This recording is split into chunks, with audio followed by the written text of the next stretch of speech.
Speaker of the House, Newt Gingrich, announced yesterday that he's throwing his hat in the ring and running for President of the United States.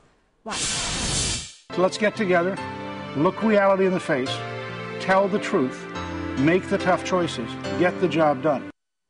Tell the truth, really. Did he tell his first wife the truth, that he was going to have a second wife? Did he tell the second wife that he was having an affair with a woman who would become his third wife? Just asking the question. That's all I do here. I think the question is, can Newt Gingrich actually become president with this kind of marital baggage? And will we have some assurance that he won't leave the first lady? Sorry, I mean the third lady. Here now to discuss this are Roy Sekoff, founding editor of the Huffington Post, and Edie Hill, my favorite conservative next to Elizabeth Hasselbeck, a CNN contributor. I'll tell you, wicked. It's wicked. Okay, you know, there's a lot of baggage, though. The guy has a lot. The divorce, the cheating, the hypocrisy. Let's start with the divorces. Okay. Okay?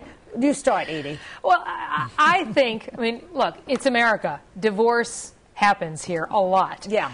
I think that I can get over it. I think a lot of Americans can get over that.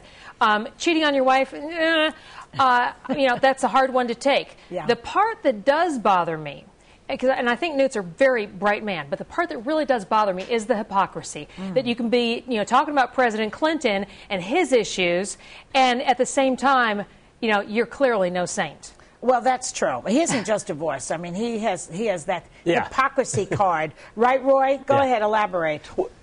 Well, that's exactly right, Joy. You know, it's the old saying, it's not the cheat, it's the hypocrisy, right? I mean, that's the thing. It's the entirety of what he did. It's not just, oh, that he had an affair. It's that he cheated on the first wife when she had cancer. And he left her and told her he wanted a divorce when she was in the hospital after one of his surgeries. And he broke up with the second wife on Mother's Day.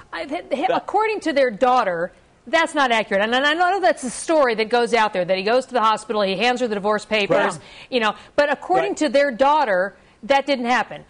The daughter says, to the wife, though, I mean, I think the daughter says the mom wanted the divorce and that he went there with the kids to bring them over there, and that did come up in the conversation. But, you know, who knows what happened? It came up in the conversation. I think you're splitting hairs. I think you're splitting hairs. I never said that he gave her the divorce papers. He brought up that he wanted the divorce. And I think, as you say, though, it's the entirety. You go on to say, even now, even all these years later, when they asked him about it and he finally figured that he had to come clean, you know what he blamed it on? He said it was partially to blame was his patriotism. Oh, let's watch that clip. Wait a minute. Don't get ahead of me. Watch the clip first, where he tried to explain his cheating. There's no question that at times in my life, partially driven by how passionately I felt about this country, that I worked far too hard, and that things happened in my life that were not appropriate. He's very patriotic. Yeah. God bless America. Well, you know, that's what happened, Joy. You know, you love America so much that you just can't help cheat. I mean, but in his defense, I mean, did you see what America was wearing? Very sexy. So I guess he Miss America, maybe. It sounds like he loved America more than he loved his wife. I don't know. I don't know how the love of America gets in there with the whole cheating on your wife thing. However, you know, I can get over that. It is, to me, it is the hypocrisy. Look, you know, I'm a person who is very flawed. Most of us, I mean, me may be perfect, but I'm very flawed. And I think that as Americans, we take those flaws, even when you're going through 1, 2, 3 marriages, and we get past that. It is for a president. If you're looking at somebody as a presidential figure, it is the hypocrisy that they can be, you know, really not beyond chastising, hypercritical of someone when they are doing the exact same thing at the exact same moment, and that's tough to get past. Okay, now let's talk about the new wife, the one he's been trotting around. Do you think that it's a good idea to have her go everywhere with him, or is this woman reminding everybody of the previous 2 wives? And she's smart. What do you think keep about him real that? close. Yeah, keep him close. Yeah. Roy? You know what I think? Actually, Joy, I think it's actually kind of a brilliant strategy because everything gets focused on this one issue. Okay, he was a bad husband, and as you just said, maybe he's flawed. But what this does is it takes the focus off of all the other sleazy and problematic things that he's done before. You know, we're just focusing on the affairs, so we don't remember the bank scandal, the house banking scandal where he bounced 22 checks. We don't remember all the ethical issues with GoPac. They don't remember Charlie Rangel's issues either, and they keep on re-electing him. He's not running for president, is he? No, I don't think Charlie Rangel's running for president. That's just his constituency is very loyal, Charlie Rangel. However, we're talking about politics and politicians. And I don't care what side of the fence you're sitting on, there is enough baggage to go around. And I think that in the bigger picture is kind of what's problematic for the country at large. All right, let's talk about Mitch Daniels' wife. Now, isn't this one interesting? Yeah, this is interesting. You want to tell it? I want to know what's going on. Okay, so she leaves, the wife left him for another man, and now she's back with him. She leaves and marries another man, leaves. He gets custody of the kids, which I think is pretty amazing. Yeah. You know, men don't get custody usually, and if they, usually don't want them. They're the ones that are catting around. He didn't get custody. She left the kids. She moved to California to be with the surgeon and start a new life. And she married him. Like he got custody. It's so Mark Sanford, isn't it? What she did? It's so weird. Joy, here's the thing about Mitch Daniels. I think this goes the other way. For him, this is the most interesting thing you can say about Mitch Daniels.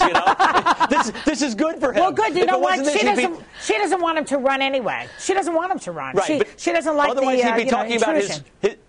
Otherwise, he'd be talking about his days at the OMB. Anything, Mitch, other than that, I once killed a man. Great, tell us about that, please, anything. Okay, now that actually points out, I think, another issue that as America, we go after all the things that people have done wrong in their life, but then when they are, pretty normal people, we're bored by them. Well, speaking of boring, Santorum, Pawlenty, and Romney all have one wife and no major scandals. Right. So in that corner, they're cleaner than Newt Gingrich. Right, and Romney people get shot. Well, Romney people get on because he's religious, because he's had one wife, because he's got a family that's very close.